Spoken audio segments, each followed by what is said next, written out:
Hello दोस्तों, आज आपके बीच फिर से एक शानदार शॉर्ट ट्रिक लेके आया हूँ जो कि पीरियड ऑफ फंक्शन से रिलेटेड है। सबसे पहले हमें ये ध्यान रखना है कि पीरियड ऑफ साइन एक्स क्या होता था, कॉस एक्स क्या होगा, टेन एक्स क्या होगा, और इससे ही हम इनके पीरियड्स को डिफाइन कर पाएंगे आगे।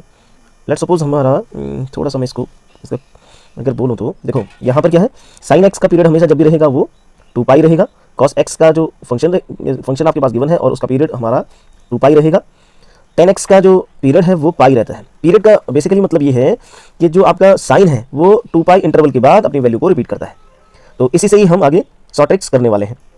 शॉर्ट ट्रिक्स क्या है, अगर आपके पास कुछ इस पैटर्न पे, जैसे आपको पूछा है साइन कोई थीटा कोई वैल्यू है और डिवाइड में कोई उसका एक वैल्यू दे रखा है, थीटा बाई ए दे दिया और बोल दिया find the period of theta by ए।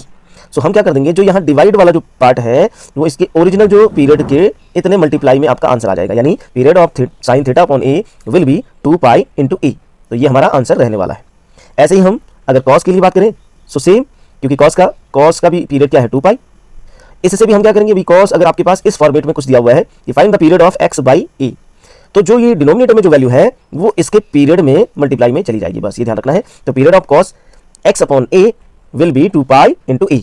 जो यहाँ डिवाइड में है यानी जो डिनोमिनेटर में है वो यहाँ न्यूमरेटर में मल्टीप्लाई में चला जाता है, जो ओरिजिनल पीरियड है उसके साथ। सेम फॉलो होता है आपके 10 में भी। 10 का पीरियड है पाई, 10 में पीरियड अभी हमने बात करी है तो वो है पाई।